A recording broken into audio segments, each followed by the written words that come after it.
அந்த அளவுக்கு இயல்பா சுயம்பா பேசுகிற எங்களுக்கெல்லாம் ஒரு குருநாதர் அன்புக்குரிய எஸ்வி சேகர் சார் அவருக்கு இந்த இடத்துல நன்றி சொல்லி, குடும்ப உறவுகள் பின்னி பிணையாமல் இருந்துருந்துச்சுன்னா இத்தனை உறவுகள் இன்றைக்கி நம்ம கல்யாண மாநில இணைஞ்சிருக்க வாய்ப்பே கிடையாது.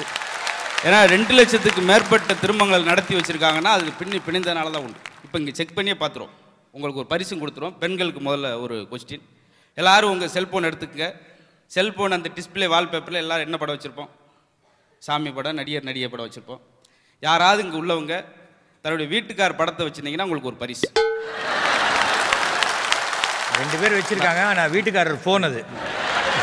அந்த அம்மா சொல்லு, அந்த முகரை வீட்டில் வச்சுருக்கிறதே பெரிய விஷயம். இதை செல்லில் வர வச்சு செல்லு சுவிட்ச் ஆகி போயிருங்க. ஆனால் என் வீட்டில் பின்னி பிணைந்திருக்கின்ற பேசுறது சரியாக தெரியும். ஏன்னா நான் அந்த மாதிரி நிகழ்ச்சி முடிச்சுட்டு கிட்டத்தட்ட 4 மணி 3 மணிக்கு நான் வீட்டுக்கு போனால் கூட என் ஒய்ஃப் எனக்காக சாப்பிடாம வாசலையே காத்திருப்பாங்க. ஏன்னா நான் போய் தான் சமைக்கணும். எதுக்கான இப்படி விட்டு கொடுக்கணும், இடையில விட்டும் கொடுத்துட்டோம்னா பின்னி பிணைந்தே இருக்கும் குடும்பம். ஆனால் நம்ம பெண்களை பொதுவாக பேச விடல அந்த காலத்துலேருந்து பார்த்துருக்கலாம். ஏன்னா நீங்கள் பழைய 1வது புத்தகத்திலே பாருங்களேன், கணவர் உட்காந்துருப்பாரு, மனைவி நின்றுருப்பாங்க. அது ஓரமாக கொஞ்சம் ஓரமாக இப்படியே பழகிட்டோம். ஆனால் இன்னைக்கெல்லாம் எவ்வளோ உரிமை கொடுத்துருக்கு தெரியுமா? சர்வசாதாரணமாக பேசு. எங்கள் அப்பா போன தீபாவளிக்கு விளக்குன்னு வச்சு தலை குளிச்சா நல்லா குளிர்ச்சி அப்படின்ட்டாரு. எங்கள் வீட்டில் விளக்குன்னு சொல்லி எடுத்து வீட்டில் கேட்டேன், ஏக்கா விளக்குன்னு இருக்கா அப்படின்ட்டேன். அது ஆஃபீஸ் போயிருக்குப்பா, 5 மணிக்கு தான் வரும் அப்படின்னு. பார்த்தீங்கன்னா வீட்டுக்கார் அந்த அளவுக்கு சொல்கிற அளவுக்கு இருக்குன்னா இது எவ்வளோ பெரிய உரிமை. இப்படி இருந்தால் டென்ஷன் கிடையாதுங்க. நம்ம ஃப்ரெண்டு ஒருத்தர் வீட்டில் கூட செவுரு, புது வீடுங்க, செவுத்தில் ஒரு கிராக் விழுந்துருச்சு. அவன் என்னையா கிராக் விழுந்துருச்சு, கிரகப்பிரவேசத்தை அன்றைக்கி இப்படி பண்ணியிருக்கேன்னா அவன் சொல்கிறான், இல்லைங்க செவுரு மூச்சு விடுதுங்கிற. அதெல்லாம் தெரியாது, சரி பண்ண முடியாது சார், நான் புது வீடு ஆரம்பிச்சிட்டேன், 2 நாள் டைம் கொடுங்கன்ட்டு போயிட்டான்.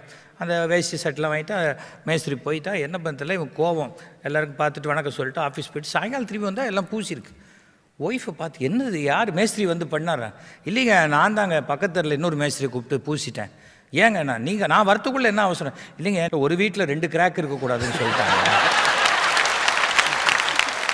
அப்போ நம்ம டக்குன்னு கோவப்படாமல் ஏற்றுக்கிட்டோம்னா பின்னி பிணைந்திருக்கும். கோவப்பட்டால் மறுபடியும் பிளவு விட்டு தான் போயிடும். கேசவத்துக்கு சொன்னார், ஏன் அப்படி இருக்காருன்னா அவர் இன்னும் வீட்டில் இணையலை, விட்டு விலகிதான் இருக்கார். கல்யாணம் ஆனாத்தானே அவருக்கு இந்த விஷயம் தெரியும். அது கல்யாணத்துக்கு வந்தப்போ அவர் தெரியும். நான் ரசிக்கணும். மனைவி எதை எதிர்பார்ப்பாங்கன்னா பாராட்டு. டீ கொடுத்துட்டு பக்கத்தில் நிற்பாங்க. எதுக்குன்னா வெடுக்குன்னு காசை பிடின்னு போகிற கிடையாது. டீயை பற்றி பாராட்ட மாட்டாரா? ஆனால் நடக்கவே நடக்காது.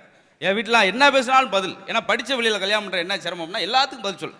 என்ன சாப்பாடில் சால்ட்டு கம்மியாக இருக்குது, கொஞ்சம் அசால்ட்டாக இருந்துட்டேன். சால்ட்லேயே சால்ட் ரெடி, கழுத்து வயசில் கல்லாக இருக்குது, அது பாரு அதுலேயே சொல்லிட்டீங்களா. அப்புறம் மீனை கொஞ்சம் கழுவி குழம்பு வச்சுருக்காங்க. எங்கள் அது தண்ணியிலே தான் 20 மணி இருக்குது, மறுபடியும் எதுக்குங்க கழுவிக்கிட்டு பதில் சொல்லிக்கிட்டே இருக்குங்க. ஆனால் ஆச்சரியப்படுங்க ஒரு விஷயம், எல்லோரும் செல்ஃபோன் வச்சுருக்கோம். நான் சொன்னேன் டிஸ்பிளே வால்பேப்பர் என்ன வச்சுருக்கோம்னு சொல்லி. ஒரே ஒரு ஆள் ஆஃபீஸில் வேலை பார்த்தவர் தன்னுடைய மனைவி படத்தை வச்சுருந்தார். 200 பேர் அந்த காலை தொட்டு கும்பிட்டாங்க.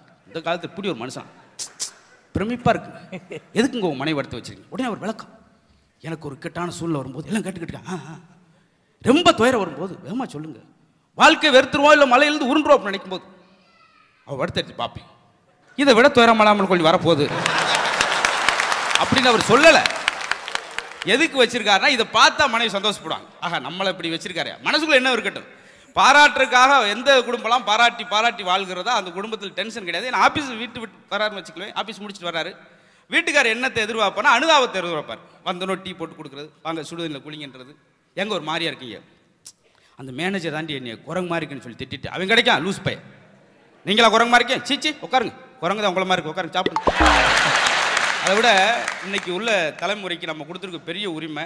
முன்னாலாம் குழந்தையில பேச விட மாட்டேன் தெரியுமா? ஏய் பெரியவங்க இருக்கும்போது வாய்மூட் சப்புன்னு அடிக்கிறது. எனக்குன்னு வந்து பிறந்திருக்காரு, அவன் அப்ளிகேஷன் போட்டு வந்து பிறந்து அவங்க வீட்டில் பிறக்க போகிறோம்னு. ஆனால் இன்னைக்கு குழந்தையில பேச விட்டு பார்த்தா அது ஒரு மகிழ்ச்சிங்க. போன தலைமுறைக்கு விட இந்த தலைமுறை கொடுத்துருக்கோமே. அப்போ குடும்ப உறவுகளை இணைக்கிறதுக்கு இங்கே பழகிறது தான் பள்ளிக்கூடத்திலும் பழவேன். பாட்டிகிட்ட கேட்குறேன், ஏன் பாட்டி என் மேலே பிரியமாக இருக்கு, நாளைக்கு நீ தாப்பா கொல்லி ஓடணும், நாளைக்கு எனக்கு பள்ளிக்கூடம் இருக்கு பாட்டி, ஏண்டா நாளைக்கு 5:30 மணிக்கடா போகிறேன், ஒரு பேச்சு தானே சொன்னேன், இப்படி கிண்டலாக பேசுகிறேன், நாளைக்கெல்லாம் பாட்டி இறந்தா அழுவியாடா, அதெல்லாம் அழுவேன் பாட்டி, எங்கே அழுது காமி, எங்கே நீ செத்து காமி அப்படின்டா.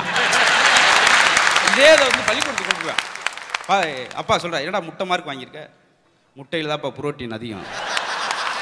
அதே போல் அங்கே வாத்தியார்ட்டையும் சமாளிக்கிறான், சார் நீ எனக்கு முட்டை போடாங்க சார், ஏப்பா எங்கள் அப்பா ஐயப்பன் கோயிலுக்கு மாலை போட்டிருக்கார் சார், நீ வேறு முட்டைக்கிட்டே போட்டு போன வாத்தியார் கால்ரா வந்து கிடந்தார் சார், அது மாதிரி கிடந்துறாங்கன்னு சொல்லி 75 மார்க் வாங்கிட்டேன். பார்த்துருக்கீங்களா?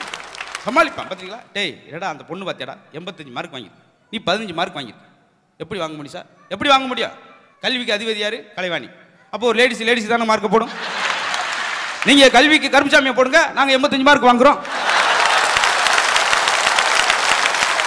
நம்ம தமிழ்நாட்டில் மட்டும்தான் குடும்ப உறவுக்கெல்லாம் பேர்கள் வந்து அவ்வளோ அழகாக வச்சுருப்போம்.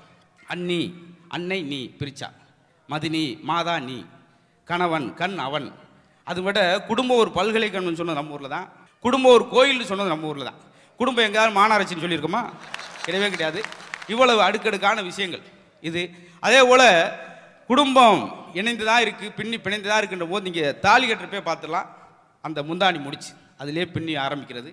அந்த தாலிக்கு போடுற 3 முடிச்சில் எத்தனை சின்ன சின்ன நூல்களாக இருக்குன்னு தெரியுமா? அது வந்து 3 முடிச்சு போடுறதும் அங்கே பின்னி பிணைஞ்சு ஆரம்பிக்கிற வாழ்க்கை கடைசி வரைக்கும் போகுதுன்னா நம்ம வாழ்கிற பொறுத்து. வாழ்க்கை ஒரு கண்ணாடி மாதிரி, நீ சிரிச்சா அது சிரிக்கும், நீ அழுதா அழுதுவாங்க. அதனால் கணவன் மனைவி பாராட்டி பாராட்டி வாழ்கிற எத்தனை வெளிநாட்டு நம்ம போகணும்னு ஆசைப்படுறோம். வெளிநாட்டுக்கு நம்மளை பார்த்து ஹிலாரி கிளின்டனோட மனைவி வந்தாங்க, இந்தியாவை சுற்றி பார்த்தாங்க. பார்த்துட்டு அவங்க ஒரு அதிர்ச்சி. அங்கே போய் ஒரு மாதர் சங்கம் ஆரம்பித்தப்ப அந்த மாதர் சங்கத்தில் ஹிலாரி கிளின்டன் சொன்ன விஷயம், எல்லாரும் இந்திய பெண்மைக்கு திரும்புங்கள். அவங்கள மாதிரி ஒருவனுக்கு ஒருத்தி இந்த வாழ்கிற கலாச்சாரத்தை நம்ம பார்க்கவே முடியாது. அதே போல் ஏற்றுக்கிற பக்குவம் ஒன்று வேணாமுங்க. வீட்டுக்கார் வழுக்கத்திலே இருக்காரேன்னு சொல்லி எந்த பெண்கள் கண்கலங்கினான்னா அந்த வீடு விட்டு விலகிதான் இருக்கு. ஆனால் அதில் ஒரு அம்மா சொல்லிச்சு, என்ன செலவு மிச்சமுங்க, சாம்பு சீப்பு வாங்குற வேண்டிய அவசியம் கிடையாது. அவர் எவ்வளோ பெரிய மலையில் நனைஞ்சு போனாலும் மழை தண்ணி சட்டார் பட்டு பட்டார் வானத்துக்கு மறுபடியும் ரிட்டர்ன் போயிடும். உடனே குளிச்சுட்டு உடனே ஆஃபீஸ் போகலாம், தலையை தோட்டிக்கிட்டு 1 மணி நேரம் ஃபேனை போட்டுக்கிட்டு. ஆக மொத்தம் எனக்கு மாதம் 3000 ரூபா மிச்சம் என் வீட்டுக்காரட்டு அப்படின்னு சொன்னாங்கன்னா டென்ஷன் கிடையாது. ஐயோ இவரை போய் கல்யாணம் பண்ணி வாசல் படுத்து கிடக்கிற வர விருந்தாலாம் வலிக்கு விழுகிறாங்கன்னு சொல்லினா டென்ஷன் ஆகிப்போயிடும்.